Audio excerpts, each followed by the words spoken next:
Sufi, kita gali dulu dari katanya. Asalnya dari kata paling dasarnya itu sofa.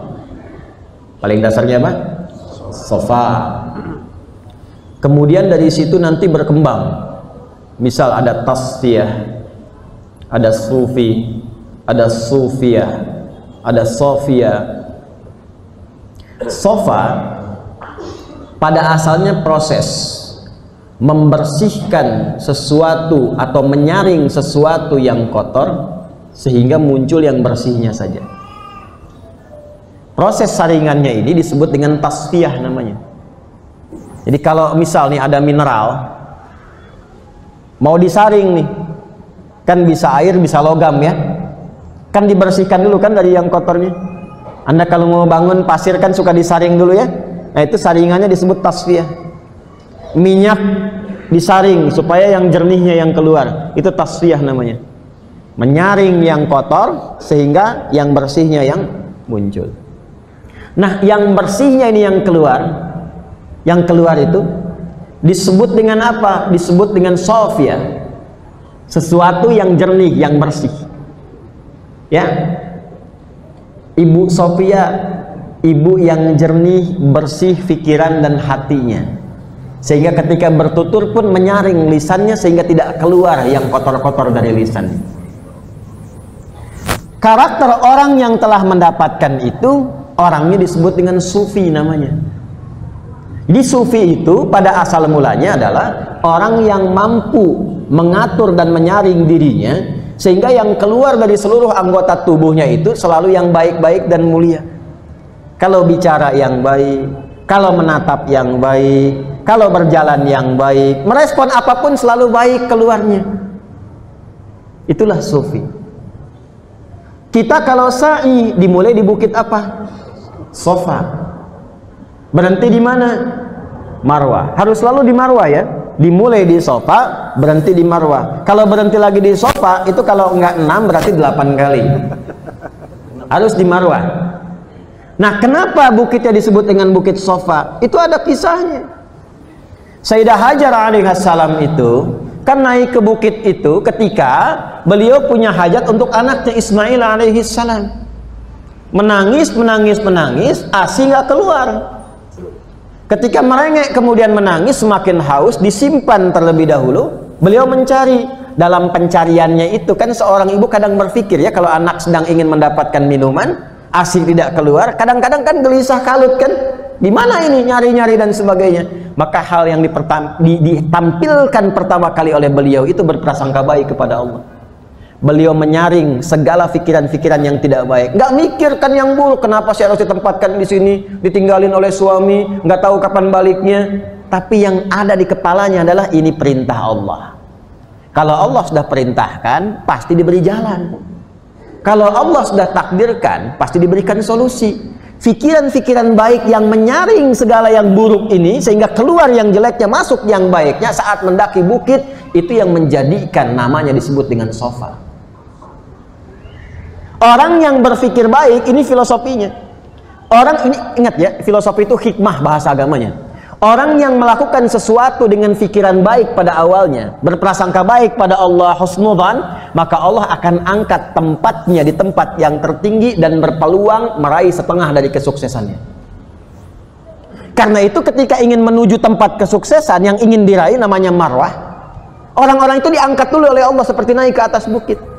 Walaupun tetap menempuh ikhtiar, turun, jalan, kadang jalan cepat, naik ke atas, kadang fata morgana, bolak-balik, tapi begitu dapatnya melimpah, bahkan tak berhenti di masanya saja. Itulah Zamzam. Itulah Zamzam. Jadi kenapa disebut dengan bukit sofa?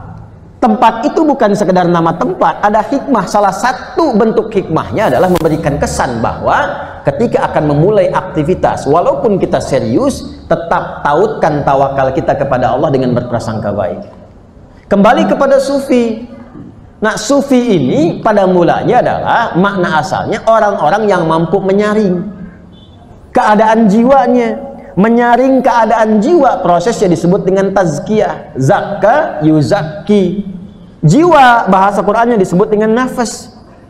Dari mana ditemukan ini? Dari Quran surah ke-91 di ayat 7 sampai 10 tadi, wa nafsi wa ma sawwaha fa'alhamaha fujuraha wa taqwaha qad aflaha man zakkaha. Di tasrif di sorof, zakka yuzakki tazkiyatan. Tazkiyah itu sifatnya disatukan dengan nafas, maka menyatu menjadi tazkiyatun nafas. Di tazkiyatun nafas itu proses tazkiyah. Proses tazkiyah itu sama dengan proses tasfiyah, menyaring yang kotor di jiwa sehingga bisa dikendalikan yang muncul yang baiknya saja. Bagaimana cara melakukan itu? Itu sudah ada dari salah satu misi Nabi. Di Nabi Muhammad itu ketika ditugaskan oleh Allah, salah satu misi terbesarnya itu membimbing umatnya supaya bisa tazkiyatun nafas. Ya, itu ada di Quran surah kedua Al-Baqarah ayat 151. Kama arsalna fikum rasulan minkum yatlu alaikum ayatina wa yuzakkikum wa yu'allimukumul kitaba wal hikmata wa yu'allimukum ma lam takunu ta'lamun. Kata Allah, dengan keagunganku telah diutus seorang rasul dari kalangan kalian.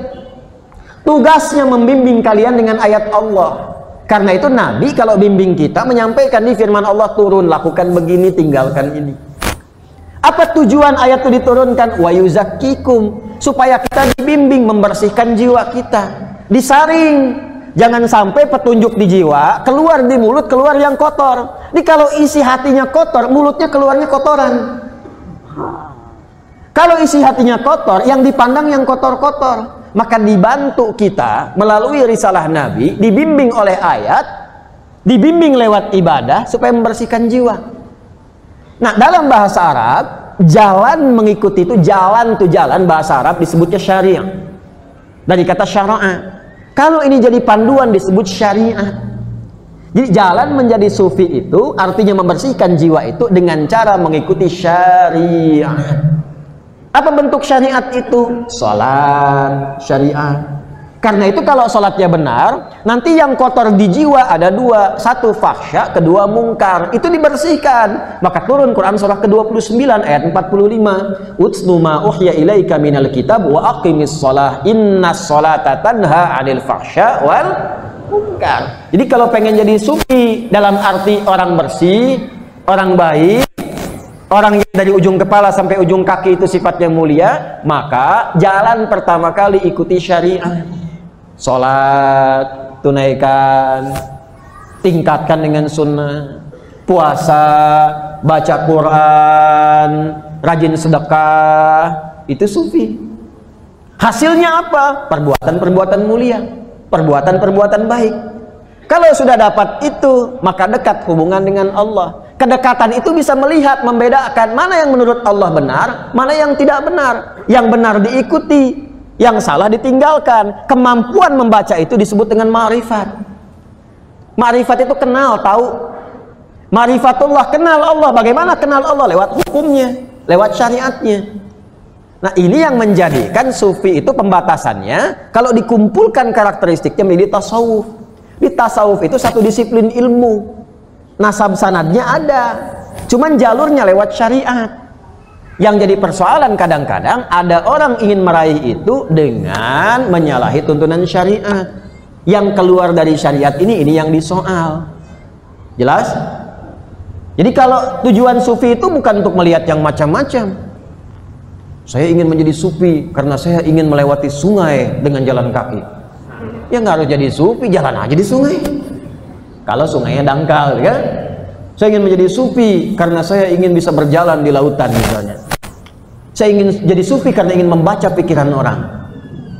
Bukan itu capaian tertingginya. Capaian tertingginya itu akhlak. Nanti Allah berikan kemuliaan. Biasanya kemuliaannya tampak setelah dia meninggal itu. Itu yang disebut dengan karamah. Jadi untuk Nabi itu mukjizat, untuk orang-orang mulia itu karamah. Karamah itu nampak nanti keutamanya setelah orangnya wafat. Karena itu orang-orang yang punya karamah biasanya nggak menjual karamahnya dan tidak buka praktek. Karena itu kalau ada orang-orang yang kelihatannya misalnya seperti benar, ya taruhlah bisa melihat nih Anda kelihatan isi pikiran begini-begini, tapi ketika Anda bergaul ternyata tidak sholat, ya pakaiannya kayak bagus, jubah, pakai sorban, Allahu Akbar, Allahu Akbar. Loh, kok masih ngopi? Anda nanya, Pak Yai, kok nggak sholat? Ade masih latihan. Yai itu fisiknya minum kopi, rohnya sedang sholat. Itu stres itu. Mbah Yai Hashim itu ngarang kitab Risalah Ahlussunnah wal Jamaah, menyebut yang seperti itu orang tersesat, jangan diikutin. Orang tersesat, ya jangan diikutin kalau yang seperti itu. Karena sufi itu syariat. Otomatis kalau syariatnya benar diikutin jadi pada sufi semua tuh. Oh, sufi tuh, sufi. Ya, itu sufi dalam konteks yang benar. Ya. Nah, jalan untuk menuju itu disebut apa? Syariat. Kalau diperpendek disebut dengan tariq atau tariqah dari bahasa Arab. Makanya muncul tariqah, tariqah, tariqah, tariqah. Tapi kalau ingin tahu itu, maka masuk ke dalam jalur nasabnya dengan benar, dipelajari dengan benar dengan baik, tapi jalan pertamanya adalah apa? Syariat. Jelas sampai sini?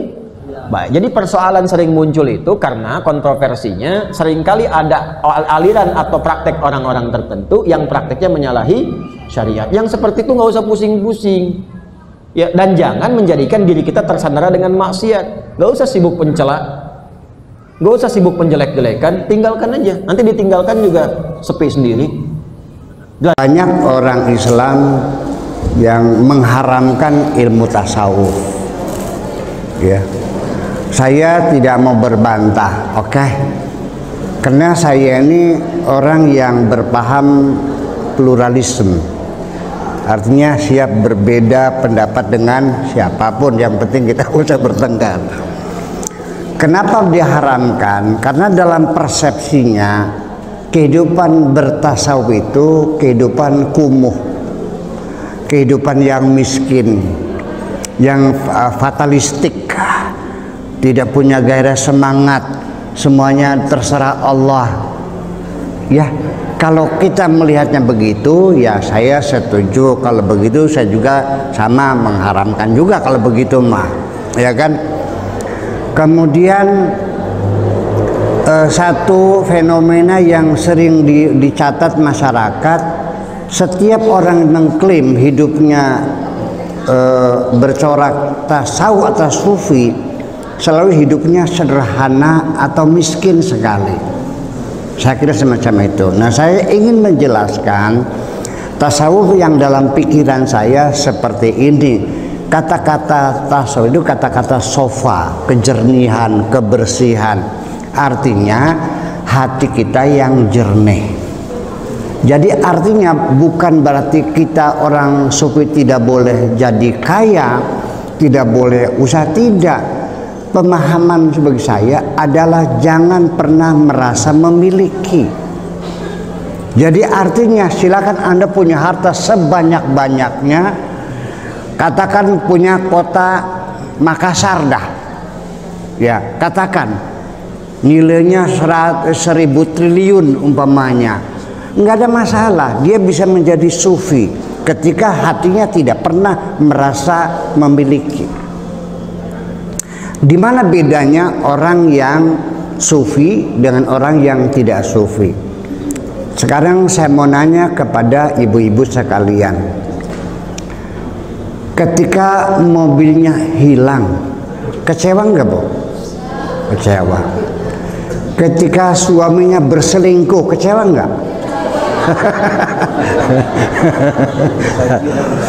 Nah, pertanyaan saya, kenapa ibu kecewa mobilnya hilang? Hah? Apa aja? Ya, kenapa ibu kecewa ketika mobilnya hilang? Ada yang bilang kreditnya belum selesai. Saya tanya lagi, kalau sudah selesai, lunas, lalu hilang, sedih nggak? Oke. Ada lagi mobilnya cuma satu-satunya. Andai kan punya mobil 3, hilang 1, sedih nggak? Udah, ternyata itu jawaban kamuflase semuanya itu. Sekarang kalau yang hilang itu mobilnya Pak Camat, sedih nggak, Bu? Kenapa tidak sedih? Nah, berarti kesedihan kita ini adalah akibat dari kita merasa memiliki. Itu persoalannya. Kerawanannya adalah ketika kita semakin banyak memiliki, percayalah hatimu akan menanggung banyak kesedihan. Betul? Nah, yang menjadi persoalan, apakah boleh dalam beragama merasa memiliki? Kalau kita bertanyanya kepada syariat, tidak ada masalah. Karena dalam fikih ada hakul mulkiyah, ada hak milik, ada AJB, ada sertifikat, kan begitu? Ada hibah, ada wakaf, ada tukar guling dan sebagainya, diatur kepemilikan secara syariat. Tetapi ketika kita berakidah, kita bicara tentang hati kita, bahwa sesungguhnya apa yang ada di tangan kita itu hanya hak guna pakai sementara. Karena kepemilikan kita ini hanya satu, lillahi ma fis samawati wa ma fil ardi. Semua yang ada di langit, yang ada di bumi, ini semuanya milik Allah semuanya. Nah, jadi ketika kita merasa memiliki, ini ada suatu high treason, pengkhianatan besar bagi kita. Allah mengklaim langit bumi semuanya milikku, lalu kitanya ini juga milikku. Yang jadi persoalan ketika ada dua pihak mengklaim kepemilikan, berantem nggak? Bertengkar nggak? Dengan siapa engkau bertengkar? Wahai manusia memiliki, adalah dengan Tuhanmu. Disitulah persoalannya. Jadi tasawuf itu bukan hidup miskin, tetapi hidup yang nyaman, yang tidak lagi pernah sedih, tidak pernah kecewa, tidak pernah takut. Inna awliya Allah la khaufun alaihim wa lahum yahzanun. Jadi kembali lagi, pemahaman tasawuf itu diharamkan. Saya setuju kalau Anda memahaminya tasawuf hidup melarat, hidup miskin dengan malas dan tidak usaha. Betul, saya juga setuju. Tapi kalau kita ingin membangun kedamaian di hati, membangun kebahagiaan yang sejati, lalu diharamkan, saya siap bertempur dengan Anda. Begitu aja sebenarnya. Iya, semua orang pengen. Nih Ibu sekalian, bahwa kita harus menyadari bahwa ketika kita merasa memiliki, akan menjadi persoalan besar bagi kehidupan kita ini. Mobil hilang, sedih. Anak kesayangan mati, nangis. Suami selingkuh, geramnya bukan main. Jadi kesimpulannya, semakin engkau memiliki banyak kekayaan, siap-siap Anda bersedih hati lebih banyak. Di dunia ini ada orang, ini tokoh legendaris bagi saya, namanya Bitarmi. Bitarmi ini adalah seorang perempuan yang tidak pernah bersedih hati ditinggal mati oleh suami. Tahu sebabnya apa? Tidak pernah seumur hidup sedih ditinggal suami. Tahu sebabnya apa? Nggak punya suami. Bitarmi ini tidak pernah marah mobilnya hilang. Tahu sebabnya apa? Karena nggak punya mobil. Bitarmi tidak pernah pingsan di sawah melihat sawahnya dimakan kelowor. Apa sebabnya? Nggak punya sawah. Jadi kalau begitu, siapa yang paling berbahagia di dunia ini adalah orang yang tidak punya apa-apa. Tapi mananya bukan miskin, semuanya milik Allah. Begitu kita mengatakan semuanya milik Allah, sejak itu engkau menjadi orang yang paling bahagia di dunia ini. Suatu ketika datanglah seseorang bertanya kepada Nabi Muhammad SAW. Yang pertama yang dia ditanyakan adalah ma huwal iman. Apa iman itu wahai Rasulullah? Rasul pun menjawab, antu'mina billah wa malaikatihi wa kutubihi wa rusulihi wal yaumil akhir wa biqadri khairihi wa syarrihi. 6 jawaban Nabi SAW tentang iman inilah yang menjadi asal muasal daripada ilmu akidah. Disebut dia akidah, maknanya 2 tali yang disimpul diikat mati. Disebut juga dengan ilmu tauhid kerana dia merupakan ilmu bagaimana cara mengesakan, mentauhidkan, menunggalkan, mensatukan Allah Subhanahu wa taala. Disebut juga sebagai ilmu al-fiqhul akbar, fikih besar, kerana ada fikih kecil. Maka fikih yang besar ini adalah ilmu tauhid, disebut dengan al-fiqhul akbar, disebut juga dengan ilmu aqidah, disebut juga dengan ilmu kalam. Kerana para ulama manakala membahas ilmu ini dia berkata al-kalamu fi kadza, al-kalamu fi kadza, al-kalamu fi kadza, maka disebut dengan ilmu kalam. Kemudian orang itu bertanya lagi kepada Nabi SAW, ma huwal Islam? Apa Islam itu? Nabi SAW menjawab, at-tashhadu an la ilaha illallah wa anna Muhammadar Rasulullah wa tuqimas shalah wa tu'tiyaz zakah wa tasuma Ramadan wa tahujjal baita in istata'ta ilaihi sabila. Dari 5 jawaban inilah asal muasal daripada ilmu fiqh. Di sinilah maka lahir ada namanya fikih salat, fikih zakat, fikih puasa, fikih haji. Fiqh artinya paham. Makanya Allah berkata dalam Al-Quran, a'udzubillahi minasyaitonir rajim, falaula nafara min kulli firqatin minhum, jangan semuanya pergi berperang.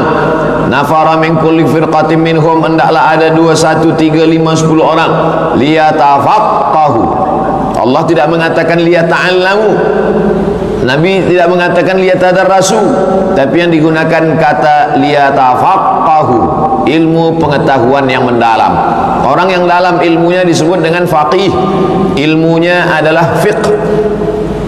Makanya doa Nabi kepada Abdullah bin Abbas, Allahumma faqihhu fiddin, faqihkan dia dalam bidang agama Islam.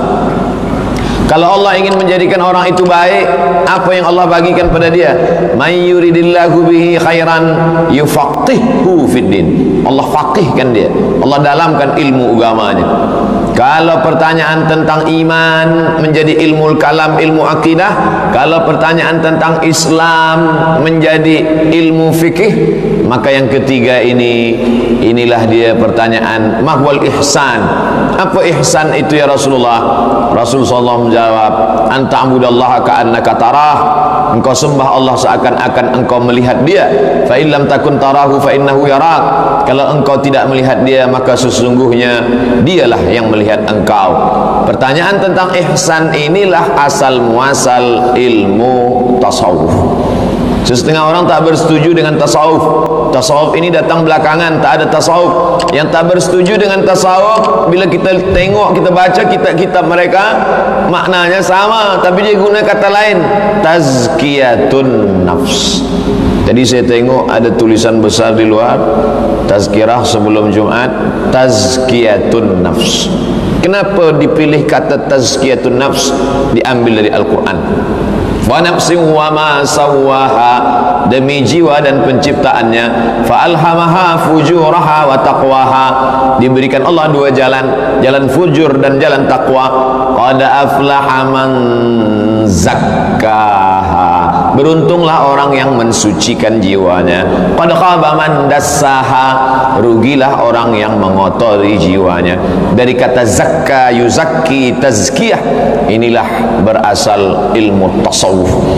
Yang menggunakan kata tasawuf apa maknanya? Maka ditanyakanlah kepada para ahli tasawuf, apa tasawuf itu? Man safa qalbuhu lillah, siapa yang hatinya bersih kerana Allah Subhanahu wa taala. Jadi kalau ada ulama yang sibuk membahas tentang wujud, qidam, baqa, mukhalafatul hawadits, qiyamuhu bi nafsihi wahdaniyah, qudrat, iradat, ilmun, ayat, sama', basar, kalam, akidah, yang membahas tentang masalah halal, haram, makruh, mubah, sunat, sunan muakkad, syarat, rukun, wajib, fiqh, tapi ada ulama yang khas membahas tentang masalah qalbu, tentang masalah roh, tentang masalah hati, tentang masalah apa-apa saja penyakit-penyakit hati. Maka mereka membagikannya kepada tiga. Yang pertama, takhalli. Takhalli mengkosongkan hati daripada semua al-akhlaquz zamimah, semua yang kotor-kotor dibersihkan daripada dalam hati. Ada cawan, cawan ini kotor, di dalamnya ada sampah, di dalamnya ada debu. Lalu cawan yang kotor ini dituangkan air zam-zam. Air zam-zam tak dapat mensucikan cawan, tak boleh diminum. Cawan tetap kotor, zam-zam pun ikut rosak disebabkan oleh cawan yang kotor. Lalu bagaimana bila kita ingin minum air zam-zam? Cuci, basuh dulu cawan. Selepas cawan dibasuh, barulah tuangkan air zam-zam. Selepas air zam-zam dituang, barulah diminum dengan doa Allahumma inni as'aluka ilman nafi'an wa rizqan wasi'an wa shifaan min kulli da'in wa saqamin bi rahmatika ya arhamar rahimin. Tiga proses ini, itulah yang disebut dengan tasawuf. Yang pertama, takhalli, mengkosongkan hati dari segala sifat-sifat yang merosakkan hati. Apa yang paling besar penyakit hati? Iblis keluar dari surga bukan kerana minum khamar. Iblis keluar dari surga bukan kerana makan riba. Tapi mengapa dia keluar? Allah tanya kepada dia, "Ma mana'aka alla tasjuda li Adama idh amartuk?" Kenapa engkau tak mahu bersujud kepada Adam manakala aku suruh engkau sujud? Apa jawab dia? "Khalaqtani min tin." Kau ciptakan aku dari tanah. Wa khalaqtahu min tin. Dia kau ciptakan dari tanah. Wa khalaqtani min nar. Aku kau ciptakan dari api. Ana khairum minhu. Aku lebih baik daripada dia. Sifat yang mengotori hati adalah takbur. Merasa sombong, merasa angkuh, merasa diri lebih tinggi, lebih hebat, lebih besar, lebih mulia. Maka kita sehari semalam diperintahkan Allah subuh 4 kali, qabliyah subuh 4 kali, menempelkan kening ke lantai, merasakan kita bukan apa-apa. Wahai engkau yang tinggi kuasamu, wahai engkau tinggi ilmu, wahai engkau yang tinggi banyak hartamu, kau tempelkan kening ke lantai dan berkata subhana rabbiyal a'la. Bukan aku yang tinggi, a'la, yang maha tinggi adalah Allah subhanahu wa ta'ala. Apa kata Allah kepada iblis? Malaka anta takabbara fiha. Engkau tak layak untuk menyombongkan diri, merasa diri engkau besar di dalam surga. Ukhruj, keluar dari surga. Innaka minas saghirin. Kau kecil, tak ada apa-apanya. Oleh sebab itu, akhlak yang pertama adalah membuang sifat takbur. Bila ada orang anaknya lahir, kita disuruh melawat, menengok budak yang baru lahir, mendoakan barakallahu laka fil mauhub wa syakartal wahib wa ruzqta birrahu wa balagha asyuddahu. Semoga Allah memberikan berkah pada engkau anak yang baru lahir, jadikan Allah dia anak yang soleh dan solehah. Semoga engkau diberikan berkah, dia berbakti kepadamu sampai usia dewasa hingga dia akhir hayat. Sebenarnya inti masalahnya bukan pada datang makan potong kambing itu, tapi yang diinginkan adalah supaya kita tahu asal muasal kita, tapak kaki kita 2 jari, panjang kita sejengkal. Akhrajakum min butuni ummahatikum. Dia yang mengeluarkan kamu dari rahim perut ibu kamu, la ta'lamuna syai'a. Kamu tak tahu apa-apa. Sebenarnya begitu cara Allah menegur kita, mengingatkan kita. Sebab khutbah tak masuk ke telinga, tausiah kadang kita tak masuk ke hati, tapi ada sesuatu yang nampak dengan mata, lisanul hal, pengalaman yang kita alami dengan mata, afsah min lisanil maqal. Kadang lebih masuk ke hati daripada telinga, kadang lebih masuk ke dalam tangkai jantung daripada kata-kata keluar dari mulut. Oleh sebab itulah maka kita datang menengok orang yang anaknya baru saja lahir. Akikah nama syariat yang diajarkan Nabi Muhammad sallallahu alaihi wasallam. Man syahidal janazata, siapa yang menyaksikan jenazah hatta tusalla alaiha, sampai ikut solat jenazah, lahu qirat, dia dapat pahala 1 qirat. Wa man syahidal janazata, siapa yang menyaksikan jenazah hatta tudfana, sampai jenazahnya masuk ke liang lahat, lahu qiratan, dia dapat 2 qirat. Sahabat bertanya, wa mal qiratan ya Rasulullah? Apa qirat itu ya Rasulullah? Kata Nabi, mithlul jabalainil azimaini, seperti 2 bukit Uhud yang besar. Apa sebenarnya inti daripada masalah melawat, melihat, berziarah kubur itu? Menyadari diri bahwa kita bukan apa-apa. Mana dulu orang yang kaya, mana dulu orang yang tinggi kuasanya, sampai ke liang lahat tinggal yang di bawah hanya sehelai, dua helai, tiga helai kain kafan semata. Semuanya akan dibagi kepada ahli waris, mengingatkan kita, man tawadha'a, siapa yang merendahkan dirinya, menghilangkan takburnya, menghilangkan sombongnya, illa rafa'ahullah, maka Allah akan mengangkat darajahnya. Kita hari Jumat ini datang termasuk orang-orang yang menghilangkan sifat takbur, insyaallah.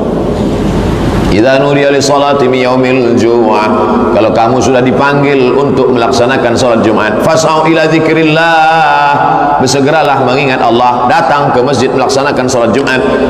Wadharul bai', tinggalkan niaga. Nampaknya niaga saja, karena memang dalam hidup ini ada membeli, ada menjual, ada take, ada give, ada memberi, ada menerima, maka semua transaksi kita tinggalkan.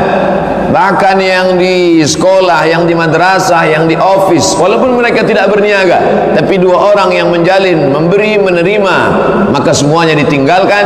Kita rendahkan hati, kita rendahkan diri hanya kepada Allah Subhanahu wa ta'ala. Penyakit manusia yang paling mengerikan adalah angkuh, sombong.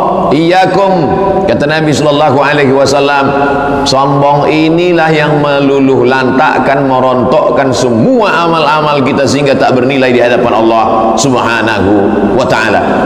Berapa banyak, berapa lama amal paling banyak amal iblis, sebab dia adalah, apa kata Allah dalam Al-Quran surat Al-Kahfi, kana minal jinni, jin, kana dia iblis itu minal jinni, dia berasal dari kalangan jin, fafasaqan amri rabbi, tapi dia melawan perintah Allah. Yang dia lawan perintah Allah satu saja, sujud kepada Adam. Kalau satu perintah Allah yang dia lawan lalu dia menjadi fasik dan dikeluarkan dari surga, berapa kali kita melawan perintah Allah Subhanahu wa ta'ala?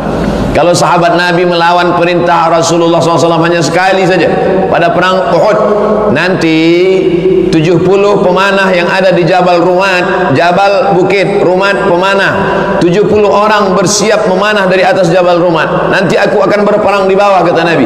Kalau aku menang, kamu jangan turun. Kalau aku kalah, kamu jangan turun, tetap di atas.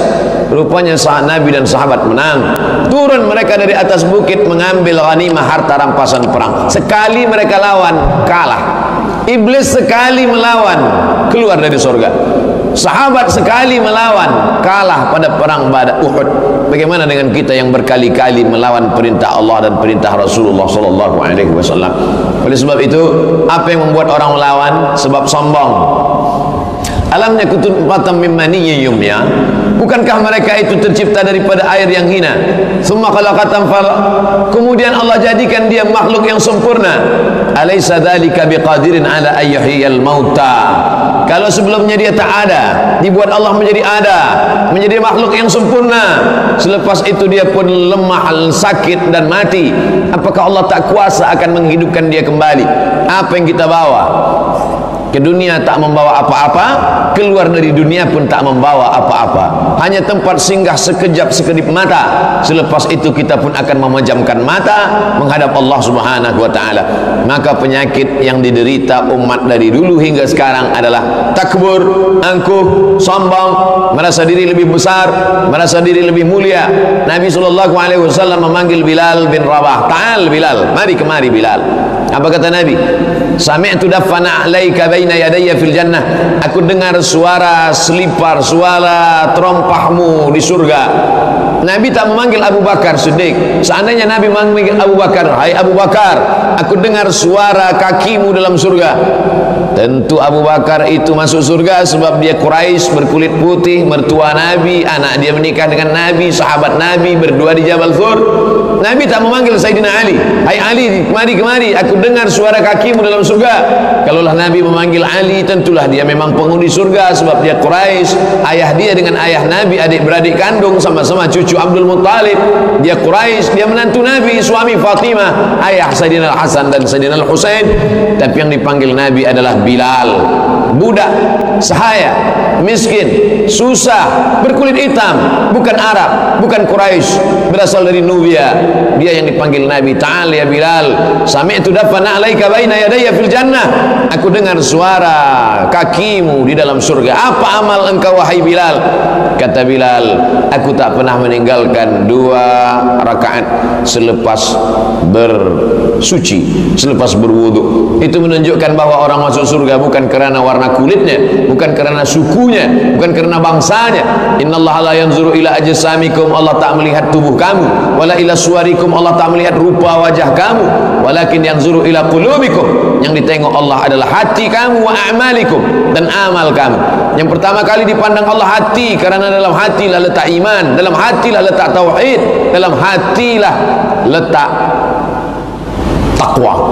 Kenapa yang dipandang Allah Subhanahu wa taala hati? Karena niat berada dalam hati. Karena niat, letak niat ada dalam hati. Innamal a'malu binniyat wa innamal likulli imri'in ma nawa. Faman kanat hijratuhu ila Allah wa rasulih, siapa yang hijrah ke kota dari Makkah ke Madinah karena Allah dan Rasulullah SAW, fa hijratuhu ila ma hajara ilaih, fa hijratuhu ila Allah wa rasulih, maka hijrahnya itu sesuai dengan yang dia niatkan. Faman kanat hijratuhu ila dunya yusibuha, siapa yang hijrahnya kerana ingin mendapatkan dunia, aw imra'atin yankihuha, siapa yang hijrahnya karena ingin mendapatkan perempuan yang akan dia nikahi nanti di kota Al-Madinah Al-Munawwarah, fa hijratuhu ila ma hajara ilaih, maka sesuailah dengan niatnya. Di mana letak niat? Mahallun niyati al-qalbu, tempat niat adalah hati. Setelah hati bersih, barulah yang lain menjadi bersih. Yang pertama kali kotor hati.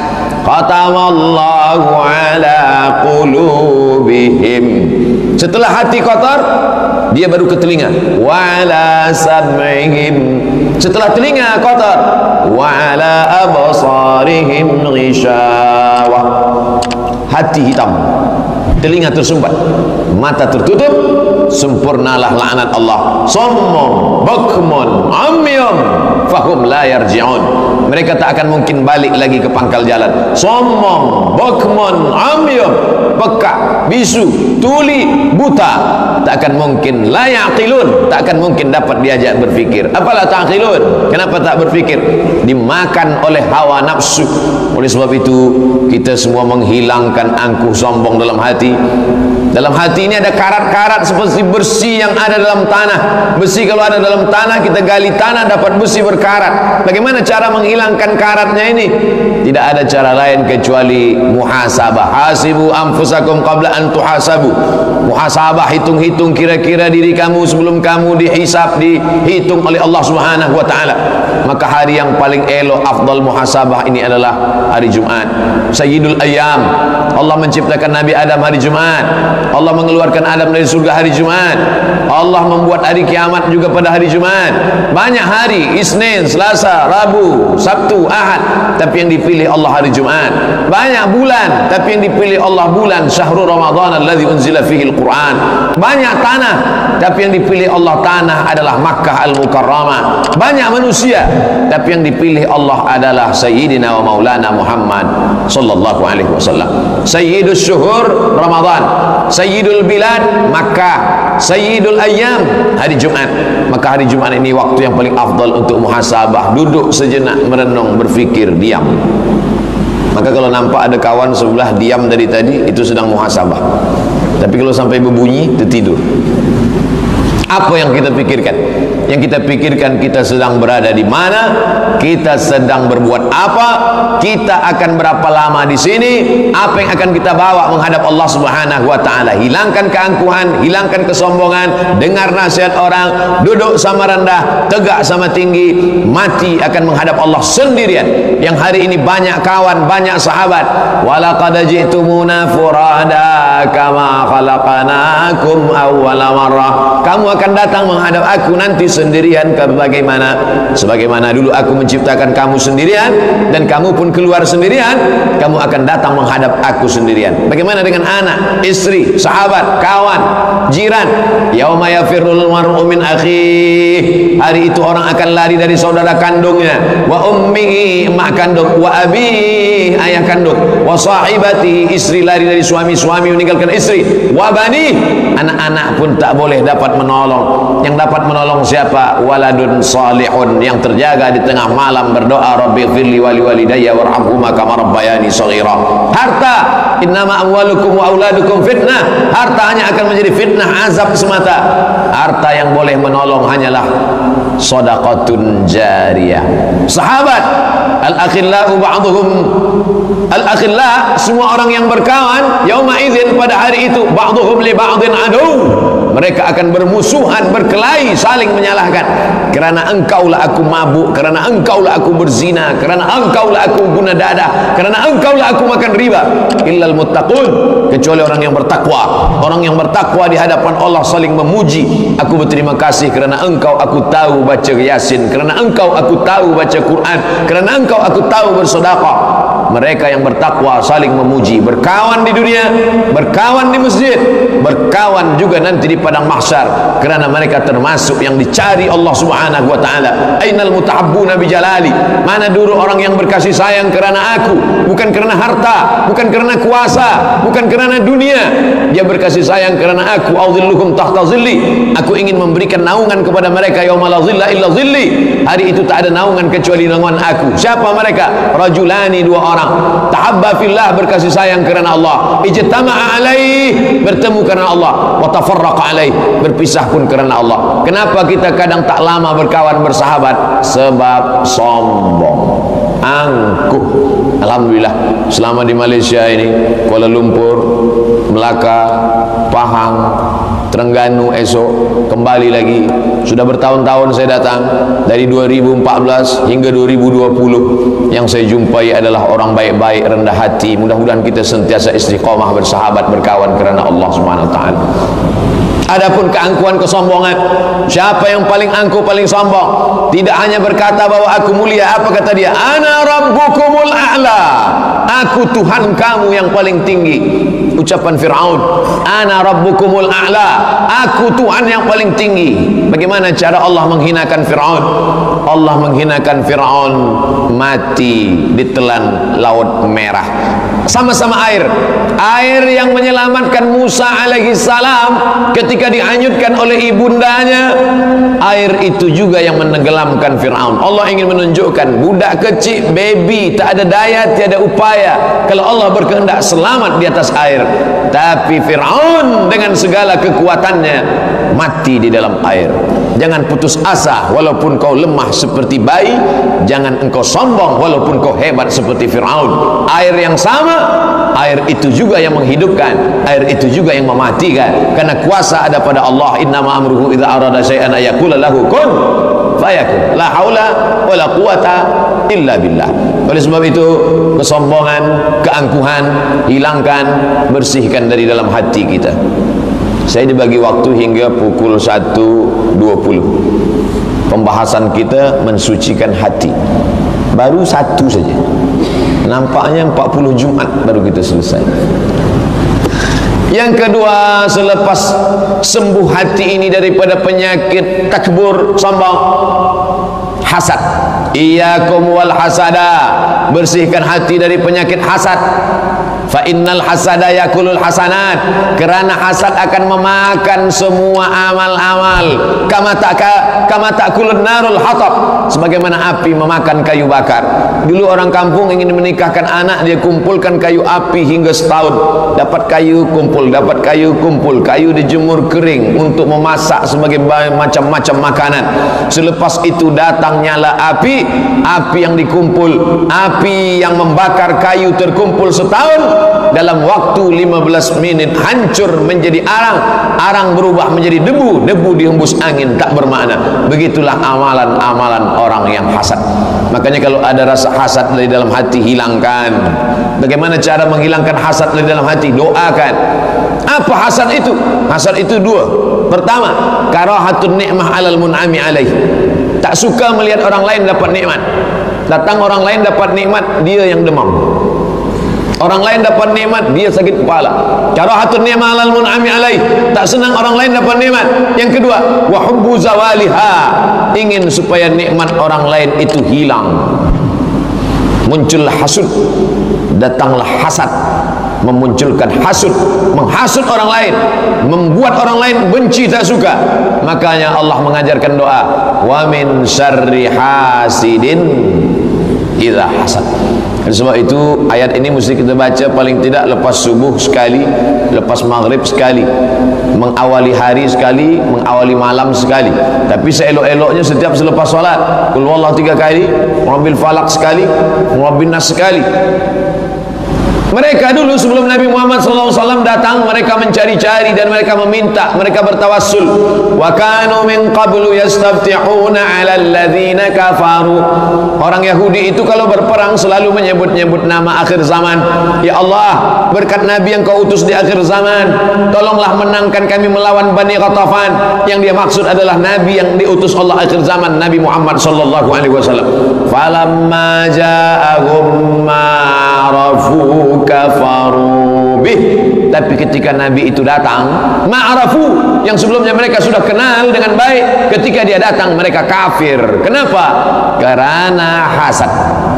Mereka ingin Nabi terakhir itu anak Ibrahim dari nasab Ishak, sedangkan Nabi yang terakhir itu datang anak cucu Ibrahim juga, tapi bukan dari nasab Ishak. Ibrahim Ismail, Muhammad SAW bin Abdullah bin Abdul Muttalib bin Hashim bin Abdi Manaf bin Qusay, keturunan Adnan, cucu cicit Ismail, anak Ibrahim alaihissalam. Sedangkan dalam kitab suci mereka dikatakan Nabi terakhir yang datang itu keturunan Ibrahim. Dia sangka dari nasab Ishak, rupanya yang datang itu dari nasab Ismail. Hanya kerana berbeza nasab saja pun mereka tak mau menerima. Tapi kita orang Melayu, kita tak pernah permasalahkan. Yang Ishak pun kita percaya, yang Ismail pun kita percaya, dan kita tiap-tiap hari berkata asyhadu an la ilaha illallah wa asyhadu anna Muhammadan Rasulullah sallallahu alaihi wasallam. Kita tak ada hasad, mereka hasad. Baghyam bainahum, mereka hasad kepada Nabi Muhammad sallallahu alaihi wasallam. Setelah hasad muncul hasud, mereka undang Nabi Muhammad SAW ke kampung Khaybar. Ada Yahudi besar nama kampungnya Khaybar. Mereka tanya Nabi Muhammad SAW, ya Muhammad, ya, engkau makanan yang paling suka apa? Nabi jawab, makanan aku yang paling suka adalah kaki kambing.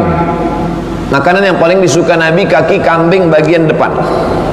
Kaki kambing bagian depan. Saya tak sebut tangan kambing sebab tak ada kambing bertangan. Kaki kambing bagian depan. Kita bila ada tamu, kita tanya makanan yang dia suka, kita nak senangkan hati dia. Rupanya Yahudi ini tidak.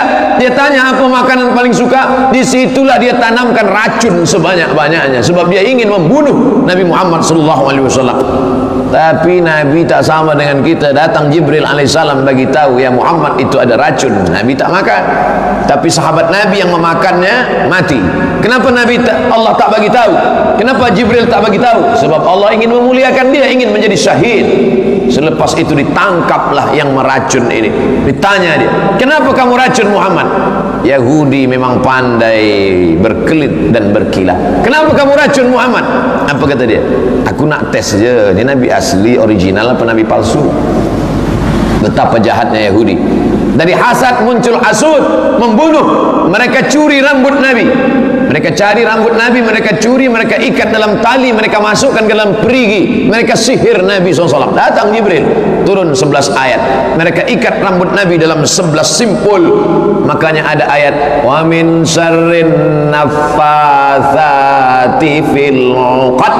Aku berlindung kepada Allah dari kejahatan orang yang suka menghembus-hembus simpul tali. Rambut kita diambil, dia ikat. Itu maka rambut saya pendek, takut dicuri orang. Tak, rambut ni pendek sebab habis umrah. Kuku diambil, rambut diambil, bekas ludah diambil, sihir, minta kepada syaitan.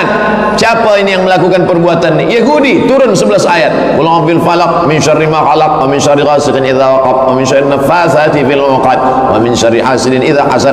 Qul a'udzu bin nas malikin nas ilahin nas min syarril waswiqan nas alladzi yusfi sudurin nas. 11 minal jinnati wan nas. Kita baca ayat ini minta perlindungan kepada Allah Subhanahu wa taala. Dari mana datang sihir? minta kepada setan, setan mempersetujui. Dari mana datang hasad? Dari mana datang hasud? Itu semua adalah penyakit-penyakit hati. Tidak ada cara selain ridha menerima ketetapan Allah. Iqna' bima qasamallahu lak takun aghnan nas. Merasa cukup dengan pembagian Allah, maka engkau akan menjadi orang yang paling berkecukupan. Doakan orang-orang jiran, kawan, sahabat yang dapat nikmat itu, doakan mereka. Doakan mereka. Ada orang yang dapat anak, doakan dia, jadikan anaknya anak soleh dan soleha. Ada orang yang mendapatkan keluarga yang baik, doakan supaya berkekalan dalam sakinah mawaddah warahmah. Ada orang yang diberikan Allah SWT harta dan kuasa, doakan supaya dengan harta dan kuasanya itu dia dapat menolong agama Allah Subhanahu wa taala. Mudah-mudahan Allah selamatkan kita dari dua penyakit yang kita bahaskan siang ini. Yang pertama takbur, yang kedua hasad. Tapi yang paling penting doanya adalah selain mendoakan diri, doakan Ustaz Abdul Somad yang